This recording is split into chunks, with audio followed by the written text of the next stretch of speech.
நடிகர் விஜய் இதுவரை ஒரு சூப்பர் ஹீரோவா இருந்து அதிக சம்பளம் வாங்குற அந்த நடிகர் புதிதாக ஒரு தலைவராகி இருக்கிறார். தமிழக வெற்றி கழகம் துவங்கி இருக்கிறார். தமிழ் திரை உலகம் சார்பில் அவரை எல்லா சார்பிலும் வாழ்த்துகிறேன்.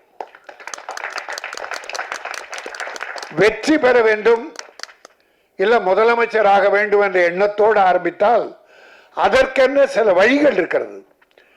கட்சி ஆரம்பிச்சிட்டவங்க எல்லாம் காணாம போன்னு பார்க்கிறோம். ஆனால் வெற்றி பெற வேண்டும் என்றால் புரட்சி தலைவர் முதலமைச்சர் ஆயிட்டாரு அப்படின்னா அவர் அடிச்சுவடை கூட தொடுவதற்கு இன்றைக்கு யாரும் இல்லை. அவர் எப்படி இருந்தார்? காங்கிரஸ்ல இருந்தார் முதல்ல, பிறகு திமுக வந்தார். திமுகவில் உழைத்தார், மக்களை சந்தித்தார், இறங்கி கிராமம் எல்லாம் போனார், மக்களோடு மக்களாக வாழ்ந்தார். அண்ணா சொன்னார், ஒரு கனி என் மடியிலே விழுந்தது, அதை என் இதயத்திலே வைத்துக் கொண்டேதான், அதுதான் இதய கனி எம்ஜிஆர் என்றார். ஆக அந்த அளவுக்கு எம்ஜிஆர் தன்னுடைய வருவாயை வாழ்வை ஏழை மக்களுக்காக அர்ப்பணித்தார். காரணம், அவர் சிறு வயதிலே சாப்பாட்டுக்கும் கஷ்டப்பட்டார்.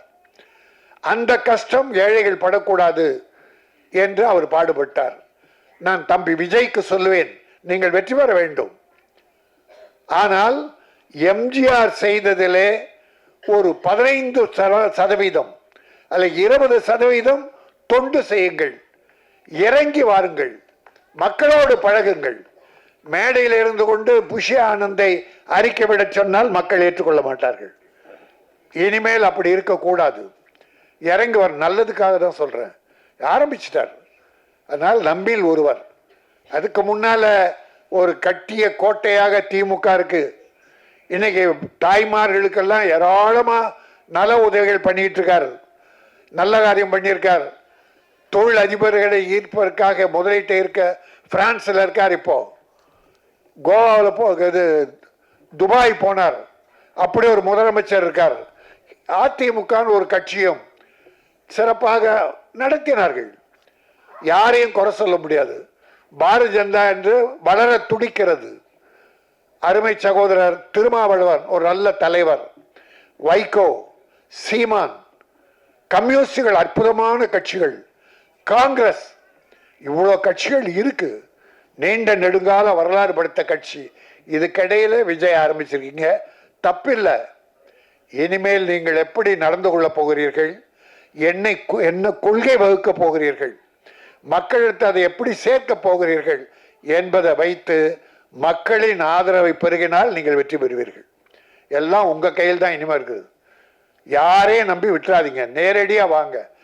தலைவர் காமராஜ், அம்பேத்கர், பெரியாரை படியுங்கள் என்று ஒரு அறிக்கை சொன்னீர்கள். நான் இன்னொன்றும் உங்களுக்கு சொல்லுகிறேன், பேரறிஞர் அண்ணாவை படியுங்கள், டாக்டர் கலைஞரை படியுங்கள், புரட்சி தலைவர் எம்ஜிஆரை படியுங்கள். இதையே சேர்த்து படியுங்க. மிகச்சிறந்த தலைவராக வரலாம். எல்லோரும் சார்பிலும் நம்ம யாரும் கான்ட்ரவர்சியா பேசல. வந்துட்டார், நம்மில் சினிமா உலகை சார்ந்தவர். அவர் நல்ல சக்சஸ் ஆகணும்.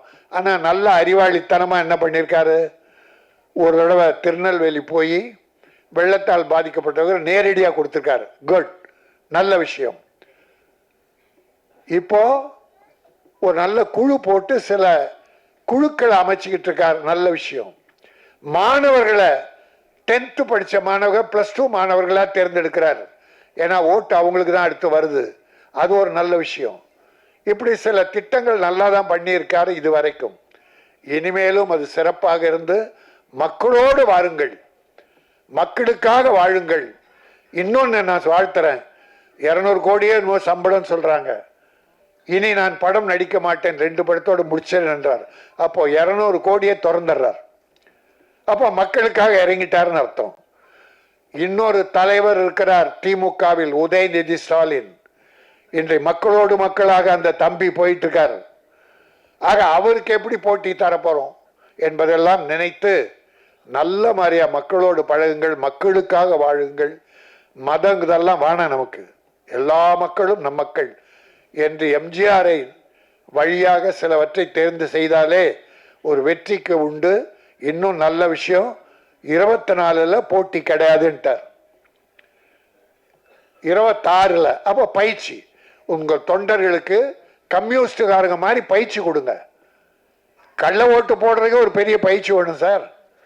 அரசியலுக்கு வந்துட்டா அந்த அளவுக்கு மிக சிறப்பாக நடத்தி வெற்றி காண்பது உங்களிடம்தான் இருக்கிறது, மக்களிடம் இருக்கிறது என்பதை சொல்லி இந்த மேடையிலே வாழ்த்ததற்கு நான் பயன்படுத்தி கொண்டதற்காக ராயல் பாபுவும் என்னுடைய ஆதியும் நன்றி தெரிவித்து, வாழ்த்த வந்திருக்கிற பெரியோர்களே நீங்கள் வாழ்க, வாழ்த்த அமர்ந்திருக்கிற நல்லோரே நீங்களும் வாழ்க, எல்லோரும் நெடுவூழி வாழ்க, வளம் பெற்று வாழ்க, நலம் பெற்று வாழ்க, பொருள் பெற்று வாழ்க, நல்ல புகழ் பெற்று வாழ்க. நன்றி, வணக்கம். இந்த படம் நினைவெல்லாம் நீடா மிகப்பெரிய வெற்றி பெற்று ஆதிக்கும் ப்ரொடியூசருக்கும் பெரிய வாழ்க்கை தர வேண்டும். நடித்த கலைஞர்கள், தொழில்நுட்ப கலைஞர்கள் அத்தனை பேரையும் வாழ வைக்க வேண்டும் என கூறி விடைபெறுகிறேன். நன்றி, வணக்கம்.